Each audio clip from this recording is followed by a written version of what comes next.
थोड़ा सा गौर से आप लोग देखिएगा, सारा क्वेश्चन आपका यहीं से आने वाला है, ठीक है। सिर्फ मेमोरी पावर को आपका स्ट्रॉन्ग और रखना चाहते हैं कि याद कितना रहता है, ठीक है। तो जितना भी क्वेश्चन है उसको सब यहाँ हम लोग पॉइंट आउट करेंगे। अच्छा, आप जिस भी भाषा में एग्जाम देना चाहें वो सुविधा है आपके सॉफ्टवेयर में, ठीक है।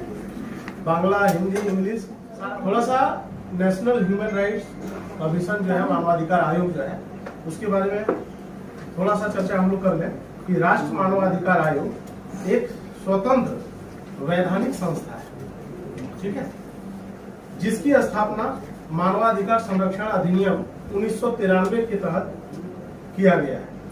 12 अक्टूबर 1993 को की गई है। इसकी स्थापना कब हुई थी?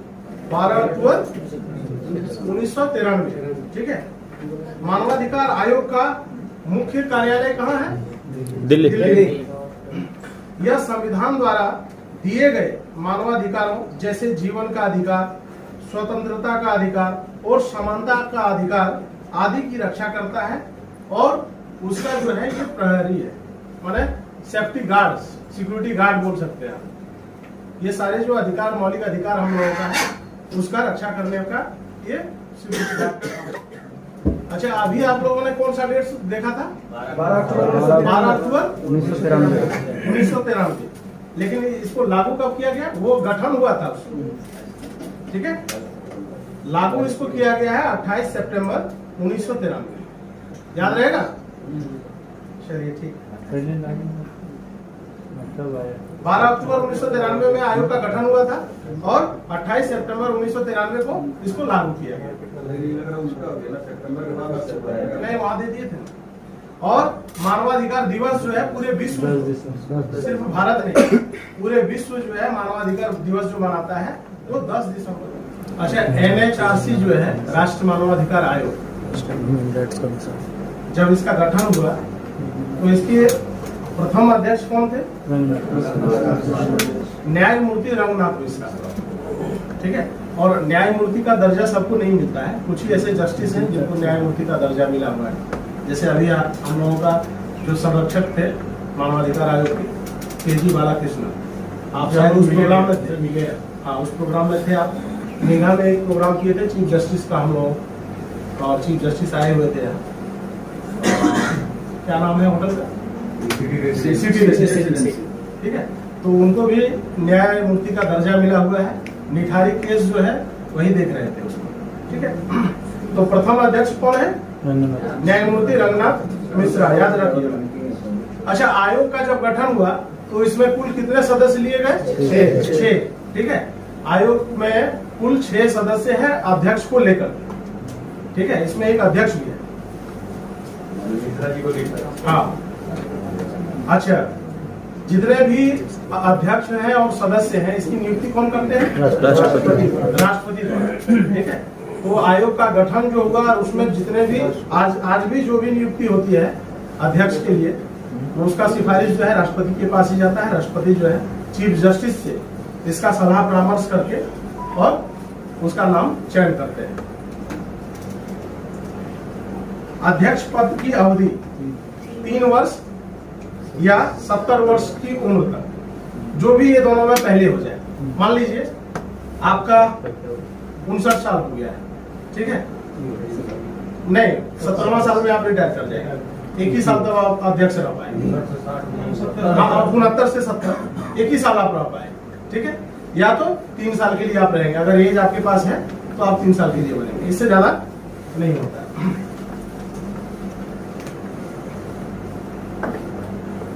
अच्छा, NHRC का प्रधान कार्यालय दिल्ली में है, सेंट्रल ऑफिस दिल्ली में है। अच्छा, और एक चीज है, जितने भी इसमें सदस्य हैं, कुल 6 सदस्य हैं, और 6 सदस्य में जो भी सदस्य है, कोई chief justice of India farmer है या अभी रेगुलर जो है वो है, या हाईकोर्ट के चीफ जज भी है। इसमें 6 में 2 ऐसे हम लोग सदस्य का चयन होता है जो गैर न्यायिक हो, जिसको कानून से कोई लेना देना नहीं, एक साधारण व्यक्ति। इसीलिए इस फील्ड में भी बहुत बड़ा अपॉर्चुनिटी है। जैसे हम और आप सोशल वर्क कर रहे हैं, और आप अगर अच्छा काम करेंगे तो आप भी जो है आयोग का एक सदस्य बन सकते हैं, ठीक है। और आयोग का सदस्य बनने से समझिए आपके पास बहुत सारा पावर आएगा। जैसे आप लोग ममता शर्मा का नाम सुने? हाँ, महिला आयोग का की अध्यक्ष थी। हाँ, ठीक है, उनको कोई लेना देना नहीं है माने न्याय से। बैकग्राउंड उनका ना वकील है वो, ना जस्टिस है। ठीक है, एक सामाजिक कार्यकर्ता थी, लेकिन वो अध्यक्ष एक बार रह चुकी है। ठीक है, तो गैर न्यायिक सदस्य जो है वो कितना होगा? 2। अच्छा मैडम, आप ना देखिए असुविधा हो चाहिए। गैर न्यायिक सदस्य मैंने क्या हुआ? कोई क्वेश्चन का आंसर है कौन? नॉन जुडिशियल ज्यादा मैंने कानून थी कौन लेना है साधारण मालूम। ठीक है। अच्छा, महासचिव जिसको हम लोग मुख्य कार्यकारिणी अध्यक्ष बोलते हैं, वो क्या क्या देखता है? संगठन का आयोग का क्या क्या देखता है? प्रशासनिक तथा वित्तीय कार्य। अच्छा, प्रशासनिक मैंने समझ गया मैडम, और वित्तीय कोई दिक्कत है? दिक्कत नहीं है ना? नहीं। राष्ट्र एवं राज्य आयोग के सदस्यों को राष्ट्रपति हटा सकता है। हम लोगों का केंद्र में एक मानवाधिकार आयोग है, और जितना भी स्टेट है सारे स्टेट में एक राज्य मानवाधिकार आयोग है। राज्य मानवाधिकार आयोग और केंद्र का जो भी मानवाधिकार आयोग है, उसका सदस्य को कभी भी हटाने का पावर किसके पास है? राष्ट्रपति के पास। ठीक है।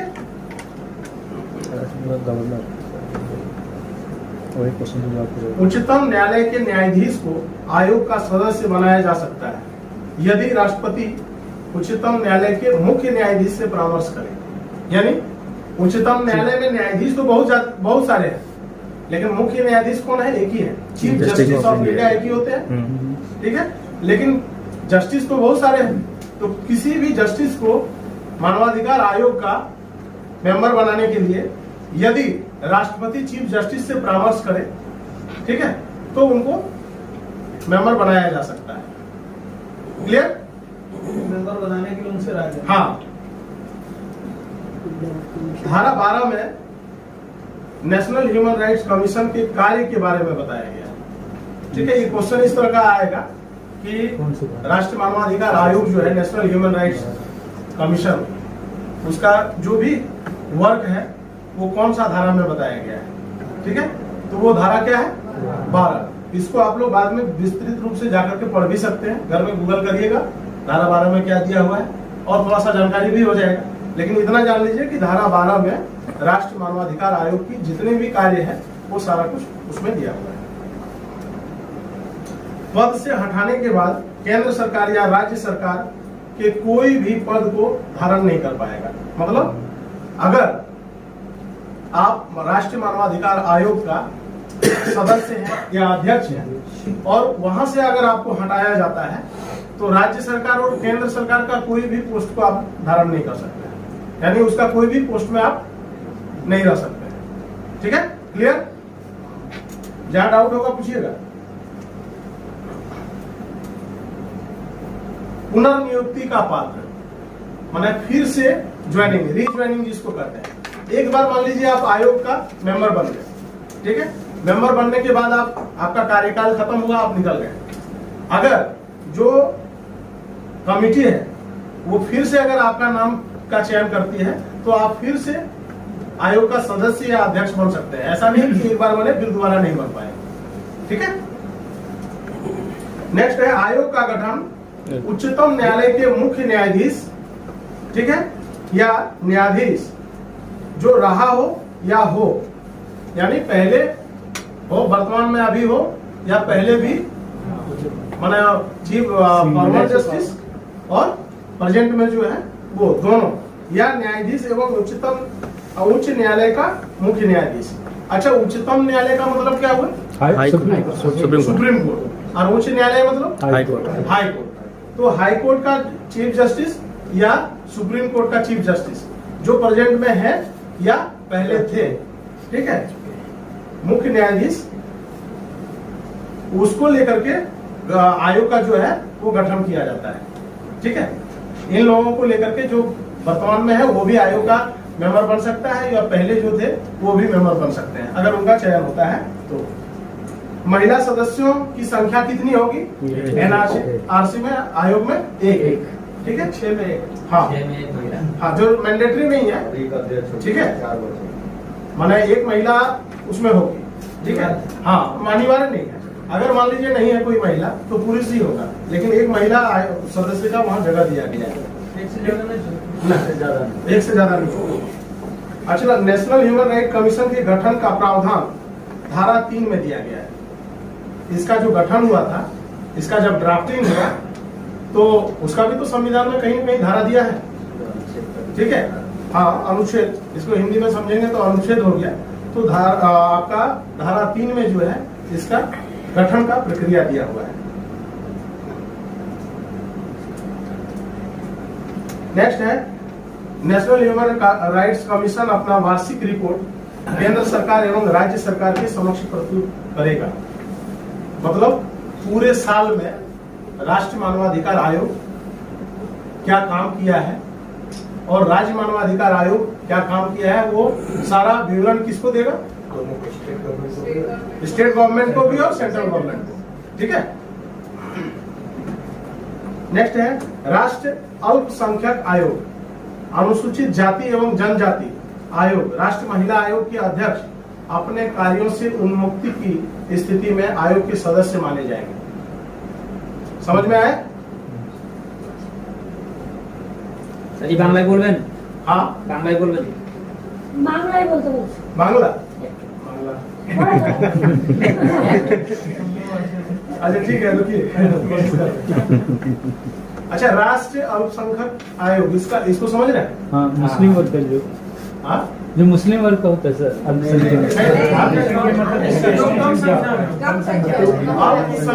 आयोग, ठीक है। और एक होता है लिखिएगा ST SC, जिसको अनुसूचित जाति और एक जनजाति कहते हैं। तो इसका भी एक अलग डिपार्टमेंट है, ठीक है। उसका आयोग का अध्यक्ष अलग होता है, ठीक है। राष्ट्रीय अल्पसंख्यक आयोग जो है उसका भी अध्यक्ष अलग होता है, और महिला अध्यक्ष जो है, महिला आयोग का भी अध्यक्ष तो ममता शर्मा का नाम लिए, वो महिला आयोग की अध्यक्ष थी, ठीक है। तो ये तीनों का अध्यक्ष जो है जब अपना काम से, अपना कार्य से, उनका जो पोस्ट है वहां से अगर वो हटते हैं, ठीक है, तो वो लोग जो है उस आयोग का, मानवाधिकार कमीशन के आयोग जो है उसका माने मेंबर या अध्यक्ष बनने में एलिजिबल है, ठीक है। इन लोगों को वहाँ से निकल के हाँ हाँ, ठीक है। समझ में आया कुछ? ठीक है सर। कोई दिक्कत? मोदी मैडम 100% सही हो गया अपना। अधिनियम के धारा 3 के अनुसार केंद्र सरकार आयोग का गठन करेगा, ठीक है। आयोग में बहुत तरह का फेरबदल होता है, चाहे आयोग का जो गठन हुआ था, तो जब मानवाधिकार अधिनियम कानून 1993 को लागू किया गया तो उसमें धारा 3 जो है, ठीक है, उस धारा 3 में ये साफ साफ लिखा हुआ है कि केंद्र सरकार जो है इस आयोग का गठन करेगा। अच्छा, इसमें एडवाइजरी बॉडी भी बहुत सारा है, वो आपको आगे बताते हैं। अधिनियम का विस्तार संपूर्ण भारत पर होगा। मानवाधिकार नेशनल ह्यूमन राइट कमीशन जो है, इसका जो भी कानून है ये पूरे भारत में लागू होगा। अच्छा, पहले जम्मू कश्मीर में होता था क्या? नहीं, ठीक है, वहाँ अलग कानून चलता था। अभी हम लोगों का विधानसभा और लोकसभा कितने साल का होता है यहाँ, 5 साल और जम्मू कश्मीर में कितने साल का होता था? 6 साल का। पता है तो आपको? लेकिन जब से धारा 370 हटा है, सारा भारत जो है एक हो गया है, ठीक है। एक देश एक संविधान लागू कर दिया गया है, ठीक है। तो ये अधिनियम जो है पूरे भारत में लागू होता है। लोकसभा का अध्यक्ष विपक्ष का नेता, इसको देखिएगा ध्यान से सुनिएगा। लोकसभा का अध्यक्ष जो है विपक्ष का नेता, लोकसभा का जो विपक्ष का नेता है, अभी विपक्ष का नेता कौन है? अर्जुन खड़गे, अधीर रंजन चौधरी, ठीक है। और लोकसभा का अध्यक्ष कौन है अभी? नहीं, हाँ ठीक बोले, ओम बिरला, ठीक है। राज्यसभा के विपक्ष का नेता, ठीक है, NHRC की सदस्य की नियुक्ति की सिफारिश करने वाली कमेटी का सदस्य होगा। माने राष्ट्रीय मानवाधिकार आयोग का जो गठन होता है उसका एक कमेटी होता है। उस कमेटी में लोकसभा का अध्यक्ष, विपक्ष का नेता, राज्यसभा का अध्यक्ष, ठीक है, विपक्ष का नेता, ये लोग एडवाइजरी कमेटी में रहते हैं। ये लोग सजेस्ट करते हैं कि इस बार सदस्य के लिए ये नाम होना चाहिए, ठीक है। वो कमेटी में ये लोग रहते हैं। क्लियर? राष्ट्रीय मानवाधिकार आयोग एक संवैधानिक सांविधिक निकाय है। अंग्रेजी जो बढ़िया समझते हैं, स्टेटरी बॉडी। ठीक है। तो सांविधिक मतलब समझे?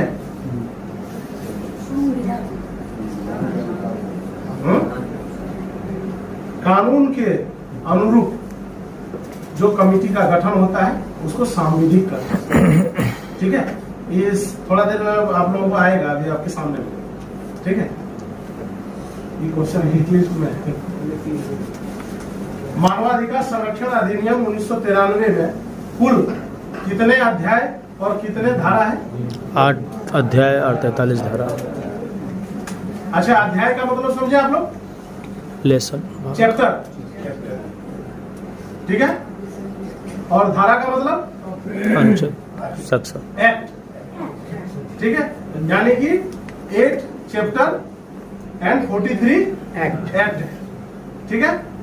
याद रखिएगा, ये मानवाधिकार का है, संविधान का नहीं, ठीक है।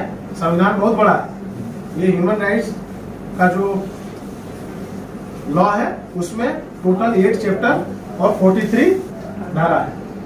अच्छा, नेशनल ह्यूमन राइट कमीशन का मुख्य कार्य जीवन का अधिकार, स्वतंत्रता का अधिकार एवं समता का अधिकार का संरक्षण करना है। नेशनल ह्यूमन राइट्स कमीशन जो है उसका मेन वर्क क्या है? जो हम लोगों को मूलभूत अधिकार दिया गया है संविधान में, समता का अधिकार, समानता का अधिकार, ठीक है। इसको जो है प्रोटेस्ट करना है, बचा के रखना है इसको, इसके खिलाफ जो है कोई नहीं जाए, ये उसका मेन वर्क है। नेक्स्ट है मानवाधिकार सुसंस्कृत समाज का मूल आधार है। सुसंस्कृत समाज माने क्या हुआ?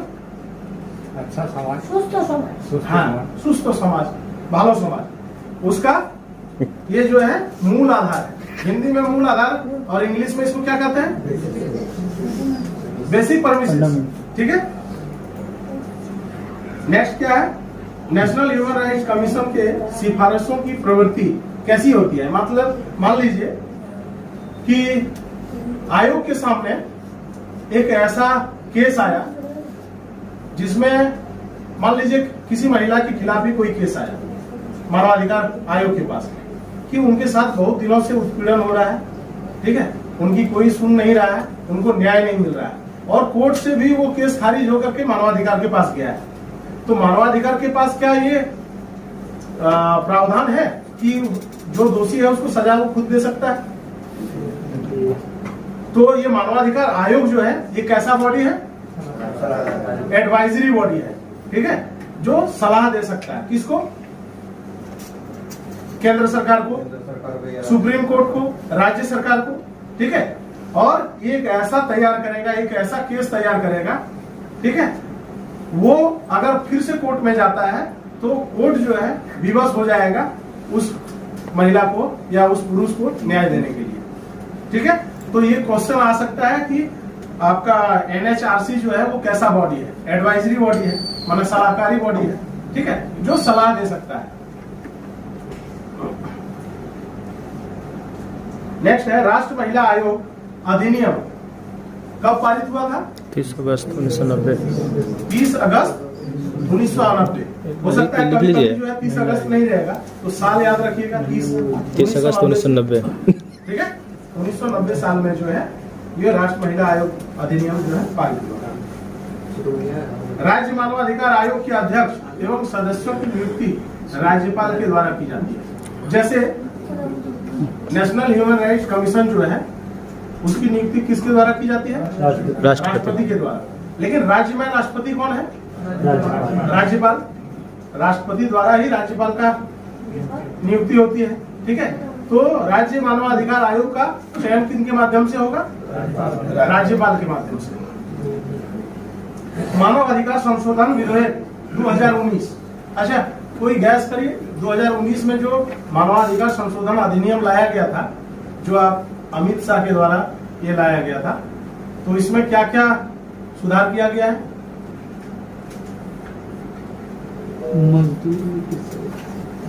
कोई सर लेबर का टाइप था ऐसा कुछ, मजदूर लोग का लेके उसका वो भी है, और एक है को लेकर भी कुछ है। सबसे मेन पार्ट क्या था कि हम लोगों का संविधान में जो मूल अधिकार दिया हुआ है, समता, समानता, ठीक है, शिक्षा का अधिकार और स्वतंत्रता, जीवन का अधिकार, ये सारे अधिकार को लेकर के उसमें सबसे ज्यादा हाईलाइट किया गया है, ठीक है, और सबसे ज्यादा जोर दिया गया है कि इसको पूर्णतः जो है इसके ऊपर में कार्य हो और लागू किया जाए। संविधान के 62वां संशोधन, मतदान की आयु 21 साल से 18 साल कर दिया गया। पहले हम लोग वोट कितना साल में देते थे? 18 साल। पहले नहीं, पहले तो 21 में। और ये कब था? पहले 21 में। नहीं, तो एनसीडब्ल्यू का है, ठीक है। तो जब संविधान का 62वां संशोधन हुआ, संविधान बहुत बार संशोधन हो चुका है, अमेंडमेंट जिसको कहते हैं आप लोग, ठीक है। तो 62वां जब संशोधन हुआ, उसमें 21 साल का जो आयु था उसको घटा करके 18 साल कर दिया गया, ठीक है। एनसीडब्ल्यू का पहला गठन 31 जनवरी 1992 में हुआ। एनसीडब्ल्यू का मतलब, एनडब्ल्यूसी का मतलब हाँ, ठीक है, राष्ट्रीय महिला आयोग, ठीक है, हाँ, ठीक है। लिख लीजिए। और इसके प्रथम अध्यक्ष कौन थी? जानकी, श्रीमती नाम याद जानकी। रहेगा? राष्ट्रीय आयोग के जो है, मानवाधिकार आयोग के प्रथम अध्यक्ष कौन थे? हाँ? रंगानाथ स्वामी। मानवाधिकार आयोग के प्रथम अध्यक्ष कौन थे?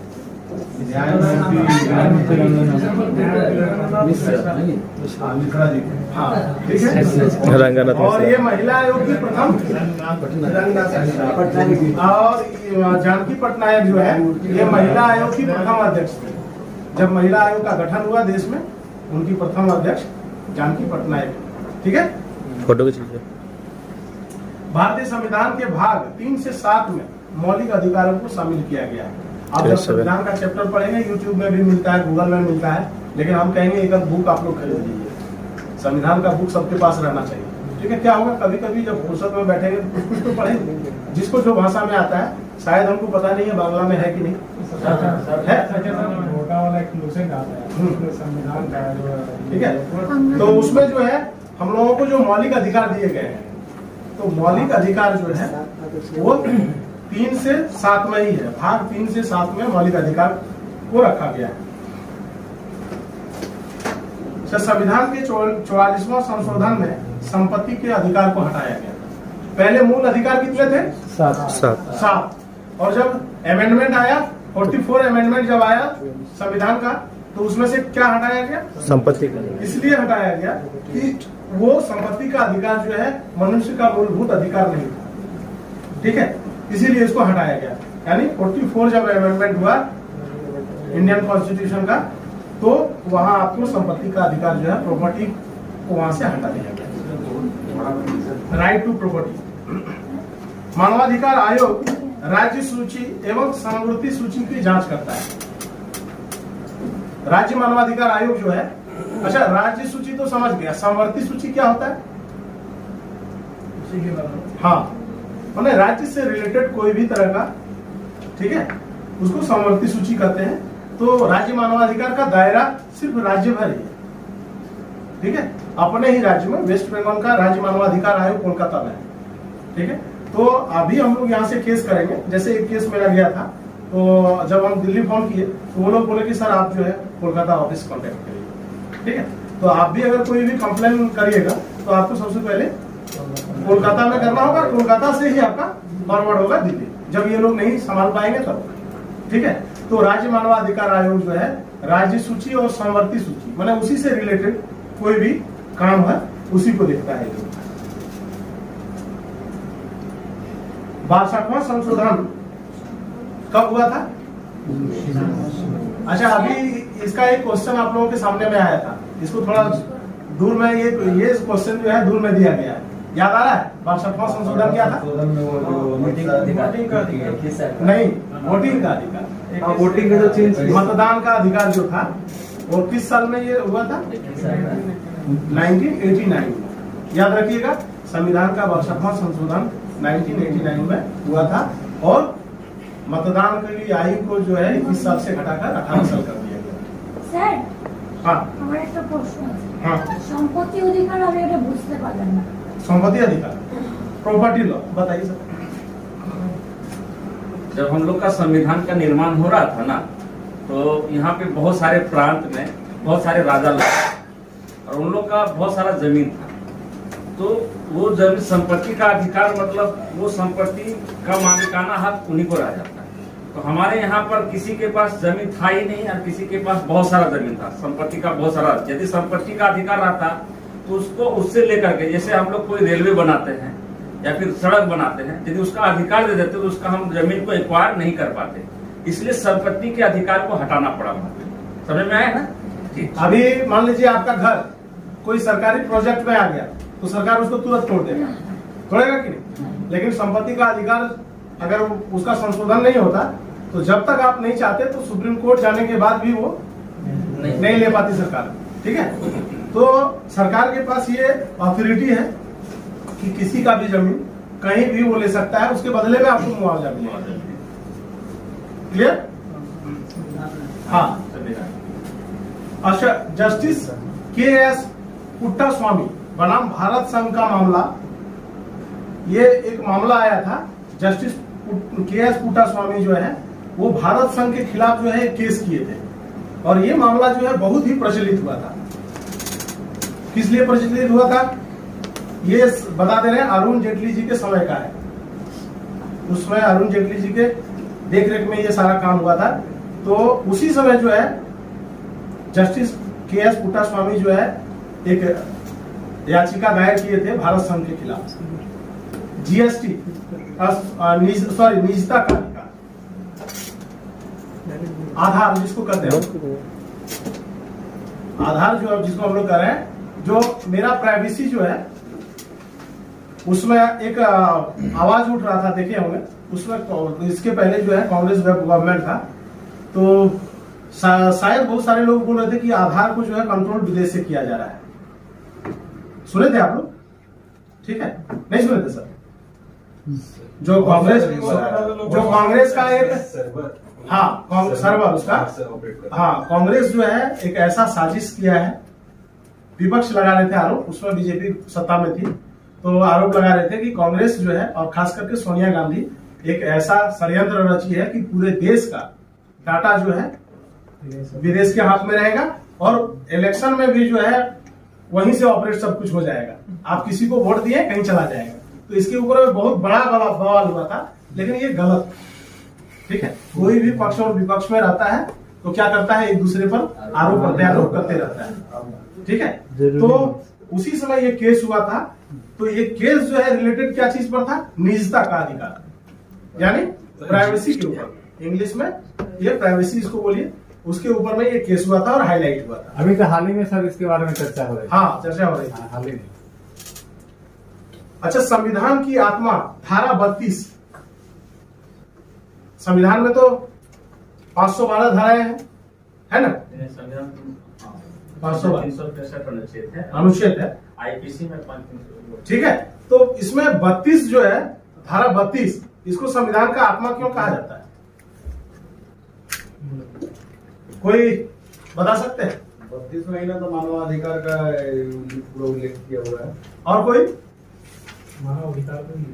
अभी सर इसके बारे में बताए थे। अर्नब गोस्वामी का बात याद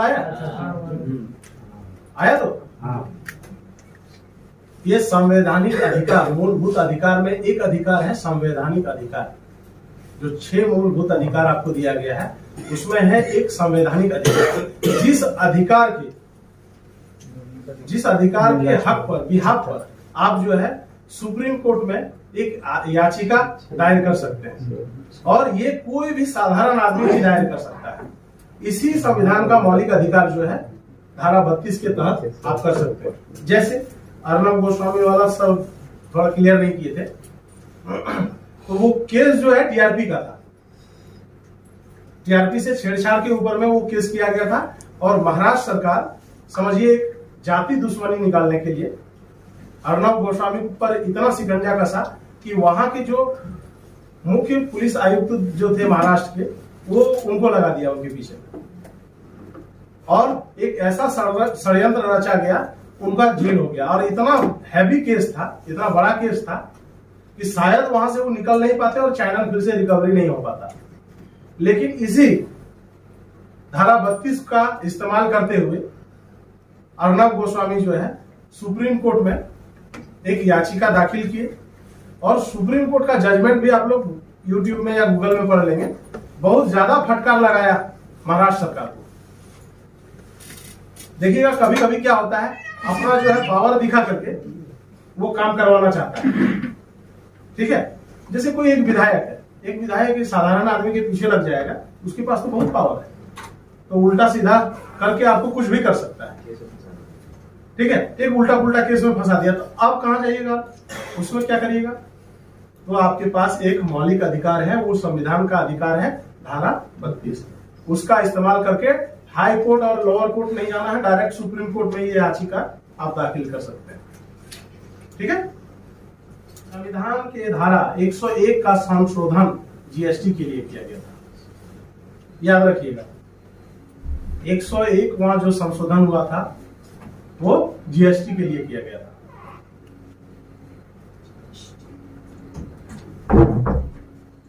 अच्छा, हम लोगों का देश में बहुत सारे फोर्स हैं, सशस्त्र बल जिसको बोलते हैं, ठीक है, उसके बारे में भी तो संविधान में कहीं ना कहीं लिखा गया है। तो वो जो है धारा 19 में लिखा गया है। आप लोग बहुत बार सुने होंगे, देखिएगा वायरल भी होता है, कभी कभी पुलिस वायरल करता है, या कभी सेना का अधिकारी या सेना कोई वायरल करता है कि जब सेना के ऊपर में अत्याचार होता है, उसमें मानवाधिकार आयोग कहा जाता है, सुने ना, ठीक है। तो पुलिस का भी एक मानवाधिकार है, ठीक है, एक साधारण आदमी का जितना अधिकार है उसका भी उतना ही है। लेकिन आज के डेट में क्या हुआ है, सोशल मीडिया को माने एक बहुत बड़ा हथियार बना करके लोग क्या करते हैं कि बहुत तरह का उल्टा सीधा काम भी करते हैं। होता कुछ है और उसको इतना बढ़ा चढ़ा के दिखाते हैं, जो मेन मुद्दा है वो आदमी भूल जाता है कि नहीं। जो अभी एक दो बार हुआ है, चाहे वो अच्छा के लिए हुआ है या बुरा के लिए हुआ है, लेकिन सेंट्रल गवर्नमेंट इसका यूज किया है। आपको देखिएगा सेंट्रल गवर्नमेंट के द्वारा एक दो ऐसी धाराएं पास हुई, एक दो ऐसे ही कानून को लागू किया गया, सारे पब्लिक का ध्यान कहीं दूसरे जगह डाइवर्ट किया था, और उसी बीच में वो कानून पास कर दिया गया, है ना। ज्यादा खुल करके हम लोगों को राजनीति के बारे में चर्चा नहीं करना है, लेकिन आप लोग सब समझ गए होंगे। तो ये सब होता है। तो यही सोशल मीडिया का यूज करके, पहले तो मान लीजिए चिट्ठी भेजते थे तो पता भी नहीं चलता था, आदमी मर गया चाहे शादी हो गया, उसके बाद चिट्ठी उसके घर में पहुंचता था। तो अभी आज किसी को अगर कांटेक्ट करना चाहते हैं तो विदिन ए सेकंड कांटेक्ट कर सकते हैं। तो जितना भी सुविधा हुआ है उसका दुरुपयोग भी हो रहा है, ठीक है। अच्छा, और किसी को कुछ इसमें जानना है?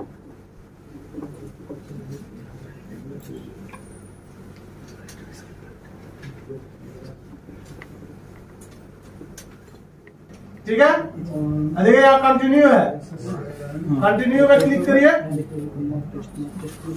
यहाँ देखिए लैंग्वेज आ रहा है ऊपर में, लैंग्वेज में क्लिक करिए और यहाँ से लैंग्वेज सिलेक्ट करिए, जिसको जिस भाषा में, बंगाली, हिंदी, बंगाली, हिंदी, उड़िया, जिसमें जो दे सकते हैं, गुजराती, मराठी, तमिल, सब सिलेक्ट कर लिया अपना अपना। आईडी बोलिए। 6 4 सबका रेडी हो जाएगा तो बोलिएगा। पास आईडी बोलिए आईडी हिंदी में दीजिए ना, हिंदी में मॉक टेस्ट किया मॉक टेस्ट कंटिन्यू किया कंटिन्यू लैंग्वेज में जाकर के हिंदी इंग्लिश जो चीज़ में देना चाहते हैं हो गया सर जी आपका हिंदी में आ गया। ठीक है, क्वेश्चन है इसमें खाली ध्यान रखिए, पढ़िए। हो गया दिलीप भैया हुआ अच्छा हो गया। एक मिनट से इधर नहीं हुआ। ये कहाँ पे जाना पड़ेगा? सब आप खोल लीजिए मॉक टेस्ट खोलिए मॉक टेस्ट अभी शुरू नहीं हुआ है मॉक टेस्ट खोलिए उसमें लैंग्वेज सेलेक्ट कर लीजिए आप हो गया दीजिए हो गया आप लोगों का? मैडम मैं कैसे आपका हो गया? कौन सी हुआ? सर हो गया? आपको जो भाषा चुपचाप सब अलग अलग रहे अच्छा किसी से कोई बात नहीं करिएगा, ठीक है? 50 मिनट का टाइम है, चलिए आप लोग शुरू करिए। आंसर है क्या उसमें देख ले अपना अपना शुरू करिए। पढ़ लो। शेयर नहीं करना है किसी को और बात भी नहीं करना है। हाँ फिर ऊपर करिए, स्क्रॉल करिए। हाँ ये 2 नंबर आए, ठीक है?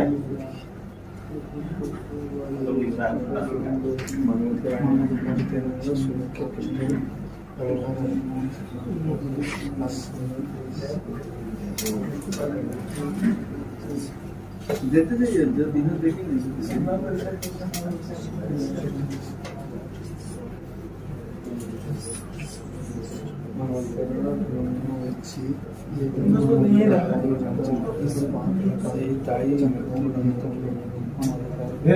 धीरे धीरे स्क्रॉल कीजिए, भाषा पे टच मत कीजिए।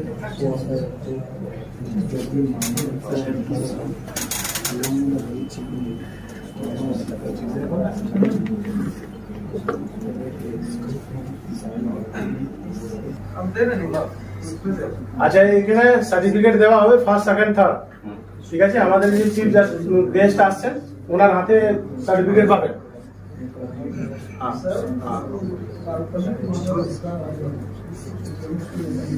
আরামে একদম চিন্তা ভাবনা করুন, তারপরে আস্তে আস্তে করে দেন। कितना टाइम से लिए हैं? ये बहुत ही खुशी की बात है कि सर अपना व्यस्त समय निकाल करके हम लोगों के बीच उपस्थित हुए। हमारे संगठन के नेशनल एडवाइजर हैं, राष्ट्रीय सलाहकार, और परिचय सर खुद अपना देंगे। सबसे पहले हम लोग सर का स्वागत करेंगे, उसके बाद सर से चाहेंगे कि वो हम लोगों को 2 शब्द कहकर विनय जी से आग्रह करते हैं कि सर को बैच और फूल का गुलदस्ता देकर के उनका सम्मान करें। राजा भैया राजा भैया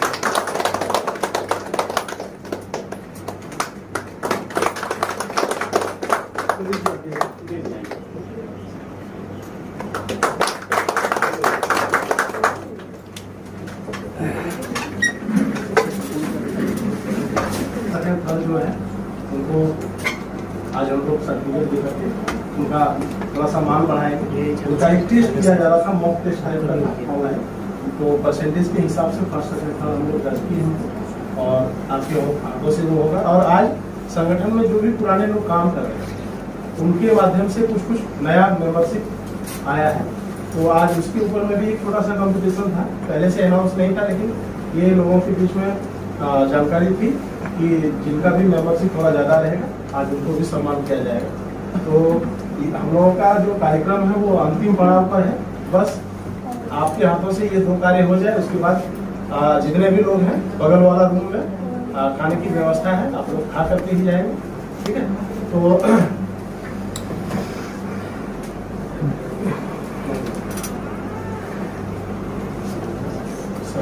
ठीक है, ठीक है। না এখন 15 মিনিট পর दूसरा पेन है ठीक है शेबल 5 जय समझा कर 5 मिनट ले दादा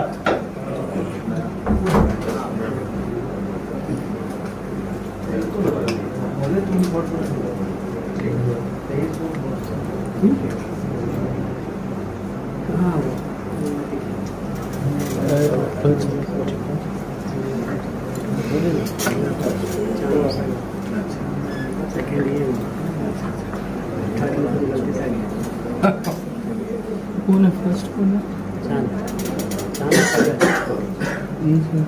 एक्सपीरियंस है पूरा एक्सपीरियंस है उसमें फर्स्ट पोजीशन में 2 लोग हैं और मैं उनका नाम अनाउंस कर रहा हूँ। वो यहाँ आए और सर के हाथों से सर्टिफिकेट लें।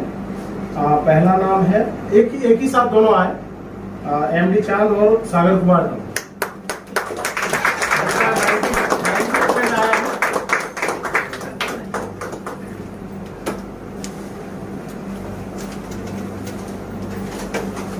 आइए सर आइए।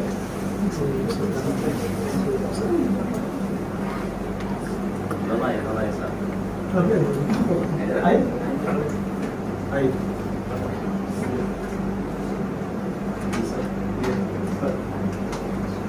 भाई आप लोग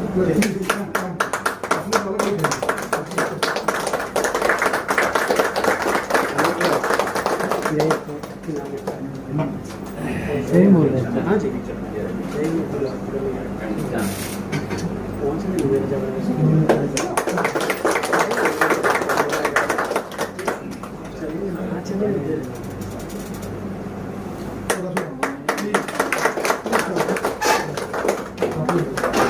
आपका बहुत बड़ा योगदान है।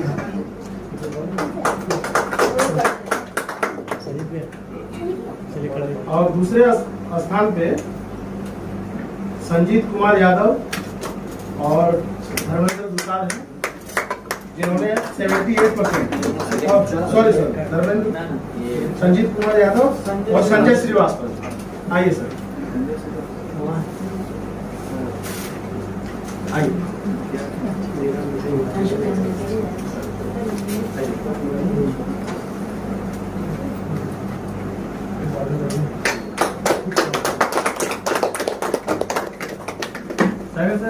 हाँ सर ले रहे सर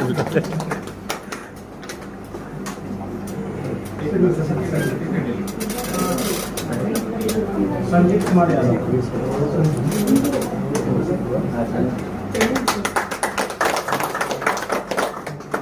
संजय श्रीवास्तव।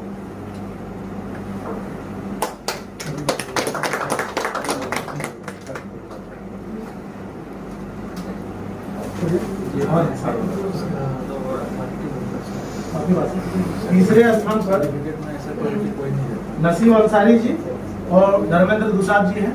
तो दोनों से आग्रह करेंगे कि वो यहाँ आए और अपना सर्टिफिकेट ग्रहण करें।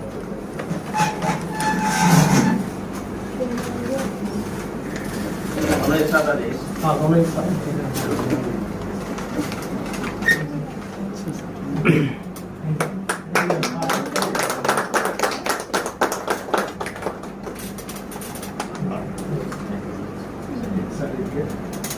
Naseem Ansari, Naseem congratulations thank you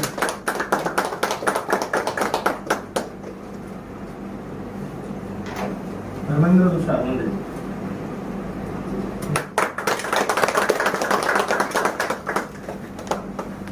एक और आज का स्पेशल प्राइज है सर।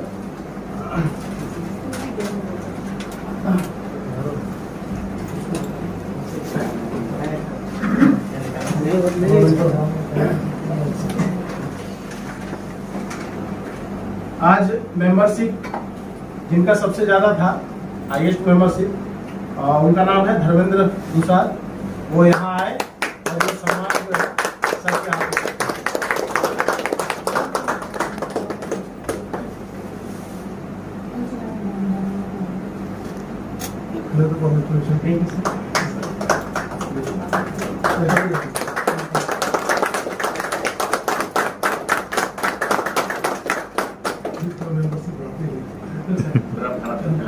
पॉजिटिव प्रचार।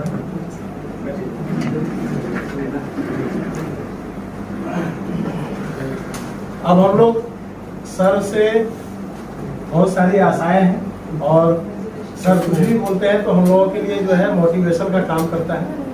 और हम लोग चाहते हैं कि सर आज जितने भी यहाँ हॉल में उपस्थित मेंबर्स हैं उनको आज धर्मेंद्र सर। अपनी वाणी से जो है ऐसा मोटिवेशन दें ताकि हम लोग फील्ड में जाकर के और अच्छा काम कर सके और लोगों के बीच में जाकर के ज़्यादा से ज़्यादा मदद पहुंचा सके। तो सर से आग्रह करेंगे या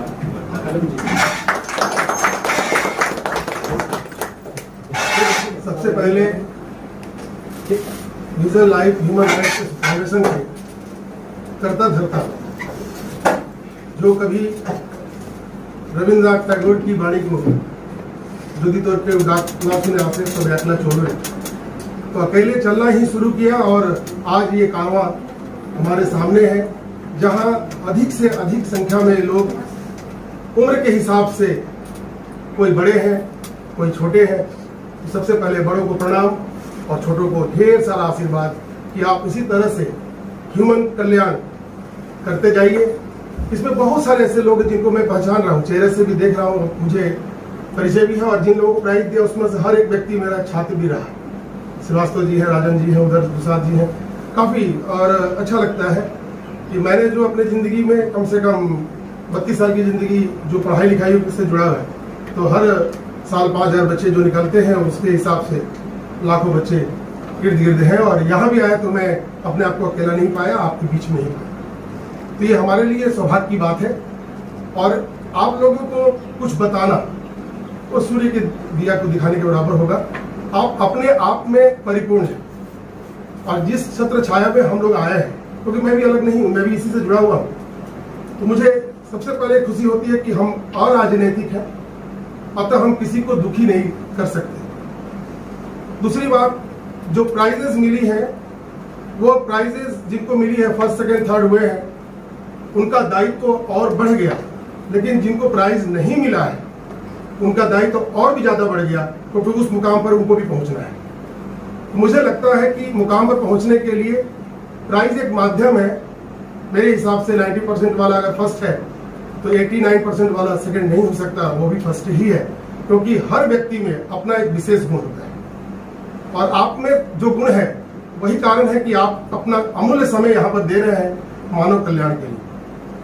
ह्यूमन राइट्स जैसा कि आपको मालूम है कि हमारे भारतवर्ष का भी नामकरण जो हुआ उस पर भी भेदभाव, कोई कहता है 4 नाम है, कोई कहता है 7 नाम है, कोई कहता है 9 नाम है। अभी वर्तमान सरकार ने 9 नाम की बात की। इसके अलावा हम लोग ह्यूमन राइट्स को जब 1993 में भारत में जब इसको स्थापित किए लगभग 12 अक्टूबर को, उसके बाद से दायित्व तो और बढ़ गया, लेकिन इसका एक राजनीतिकरण भी शुरू हुआ।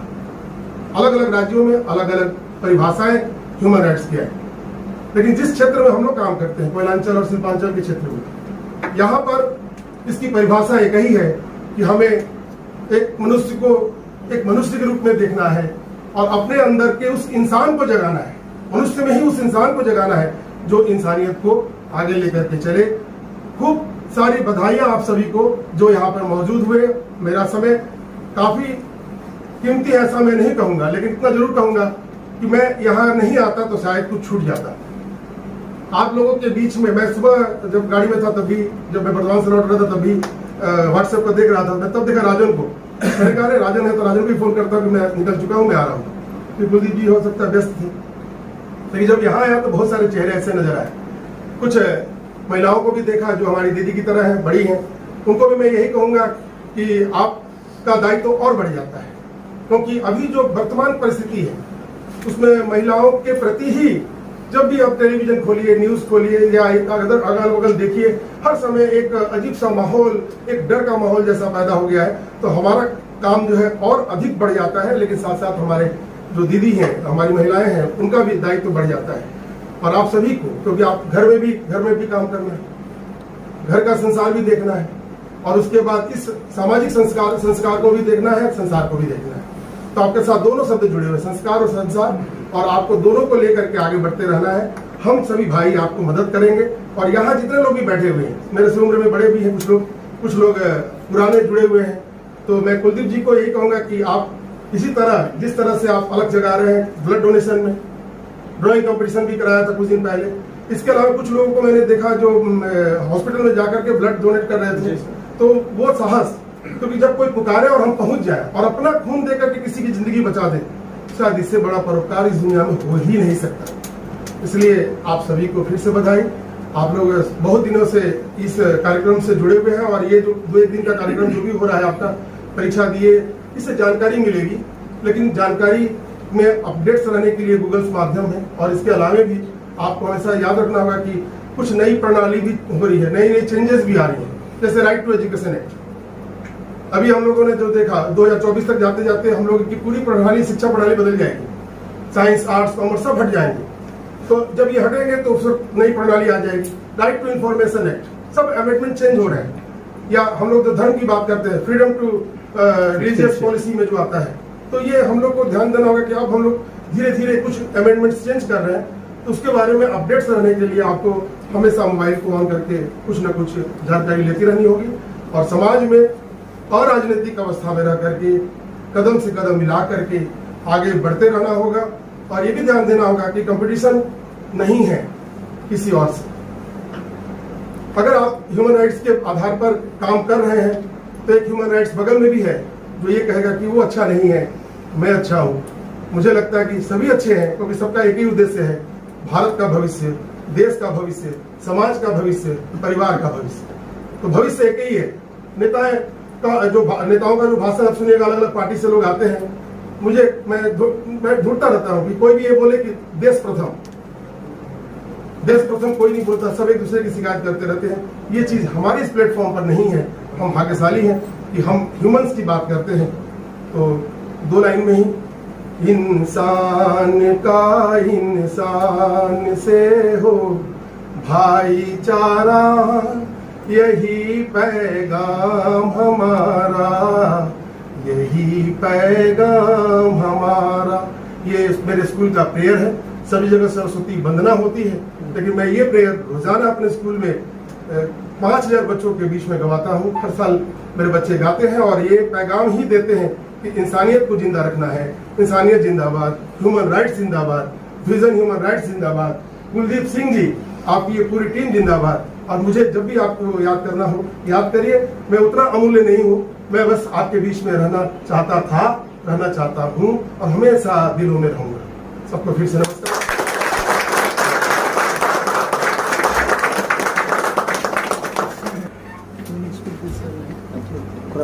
हाई स्कूल क्या प्रिंसिपल है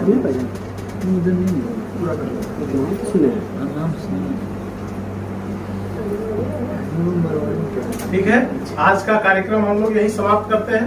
आप लोग एक एक करके धीरे धीरे डाइनिंग हॉल में पहुंचा। ठीक है, राजेंद्र जी थोड़ा सा